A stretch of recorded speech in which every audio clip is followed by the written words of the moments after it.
सबसे पहले परिचय दे दीजिए अपना। हम निवासी ग्राम किड़ीरापुर, थाना भीमपुरा के हैं। क्या समस्या है आपकी? समस्या यही है सर कि हमको पट्टा मिला है आवंटन, उसमें थोड़ा गड़ही था, उसको सर से बोझ माटी ढो करके उसको पाटे हैं, उसमें धान लगाए हैं। और हमारे विपक्षी गण जो है उसी में रास्ता लगा दिया है। तो हम उससे यही कहे कि अरे भाई ये नई मट्टी है, इसमें रास्ता लगा रहे हो तो ये जो है मट्टी जो है ढरक कर गड़ही में चली जाएगी तो हमको परेशानी होगी। इसी पर वो अपने 2 लड़कों को लेकर और अपने औरत को आया और हमको मारा, पटक पटक करके हमको डंडा से मारा है। देखिए ये चोट है, ये पैर में, पैर सूज गया है, चल नहीं पा रहे हैं। कहाँ पर चोट है? यहाँ पर ये है। हाँ। हाँ। और ये हाथ में है, हाथ का हाथ में कहाँ पर है? यहाँ पर है। ये वाला, हाँ। ये अंगुली नहीं घुमा जा रही है। उसके बाद फिर आप थाने पर आए? हाँ, थाने पर आए तो उस समय और कोई नहीं था, मुंशी साहब जी थे। क्या तो नाम है उनका? नाम तो हमको पता नहीं है, लेकिन वो कहे मुंशी और होमगार्ड से कहे कि जाओ दरखास्त लिखवा ले आओ। जी। तो हम दरखास्त लिखवा कर लेकर गए, तब तक ले विपक्षी गण आया अपने मेहरारू को लेकर और उससे बगल में कुछ बात किए। कर लेने के बाद उसको भी कहे कि जाओ तुम भी लिखवा ले आओ, तो वो भी लिखवा कर ले आया। और उसके बाद हमको कहने लगे नायब दरोगा राजकेश्वर कि मान जाओ, नहीं तो ये भी छेड़खानी का मुकदमा दायर कराएगी, नहीं मानोगे तो। उसके बाद हम कहे कि साहब हम पिटाए हैं या ये फर्जी बोल रही है। मान लीजिए कि इसके 3 लड़के हैं और बीवी बच्चे, अरे बीवी और मर्द ये हैं, और 3 लड़के 5 हो गए, और इसका पतो है, इसकी लड़की है। इतने लोगों के सामने मैं अकेले मैं हूँ, मेरा कोई नहीं है, बीवी भी नहीं है, और मैं कैसे छेड़खानी करूंगा, जरा आप भी विश्वास कीजिए।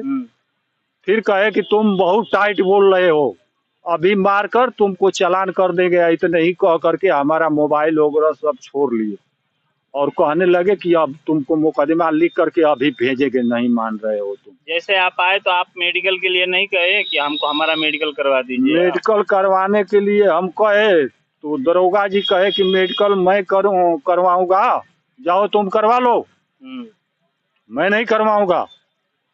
हम कहे अरे साहब हमारा टंगरी जो है पिरा रहा है, हाथ पिरा रहा है, करवा दीजिए। कहे कि ज्यादा फालतू बोलोगे तो अभी उलाट कर मारेंगे, तुम छेड़खानी करते हो।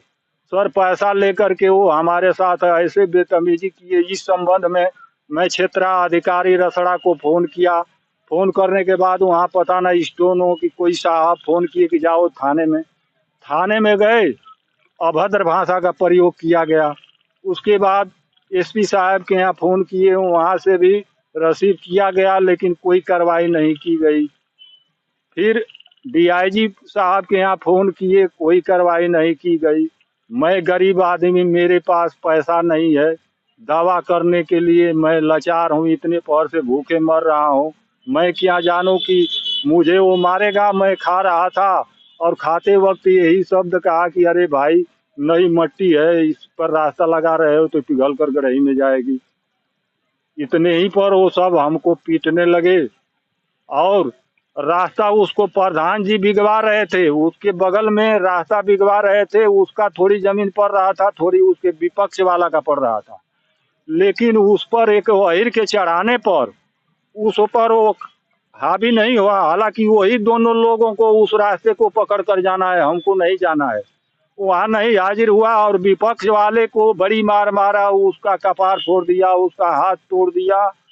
और प्रधान जी जो है कि रिहा दफा करा दिए, थाने में नहीं आने दिए। अब बताइए कि वो सबको मारता चलेगा और पुलिस, थाने की पुलिस पैसा कमाता चलेगी, खाते चलेगी, गरीबों का कैसे कल्याण होगा?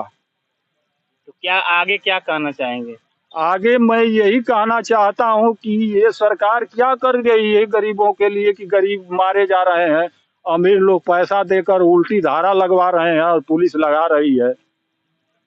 ये न्याय हमारी मिलना चाहिए। आपको मेडिकल जैसे हो जाना चाहिए था और आपको न्याय मिलना चाहिए था, यही चाह रहे हैं? जी, हमारा मेडिकल नहीं हुआ, हमारा न्याय नहीं मिली। जो हमारे पॉकेट में पैसा था, मैं द्वार पर बैठ कर खा रहा था, वो भी पैसा ले लिया गया। और दरोगा जी कह रहे हैं कि तुम साले इतने अमीर हो कि तुम्हारा पैसा लिए हैं। हाँ, ऐसे कह रहे हैं उन सबों से पैसा खा करके। और वो भी हेड दरोगा छुट्टी पर है कि पता न कहाँ है। हाँ, छुट्टी पर होंगे। तो नायब दरोगा जिनका नाम है राजकेशर, वो ऐसे बात कर रहे थे। अब बताइए, मैं मार भी खाऊं और भद्र भाषा भी सुनूं? यही तो है न्याय, यही थाने में मिल रही है। क्या बतावें मजबूर आदमी को साहब। ये पुलिस भी मदद नहीं कर रही है, वो भी पैसे कमाने पर उतारू है। नहीं समझ में आ रहा है कि ऐसे गरीबों का इस दुनिया में कैसे जो है गुजारा होगा। वो भी जो हमको मारा है उसके नाम से वो है जमीन नहीं है, वो जबरदस्ती सरकसई के बल पर एक चौहान का जमीन कब्जा किया हुआ है।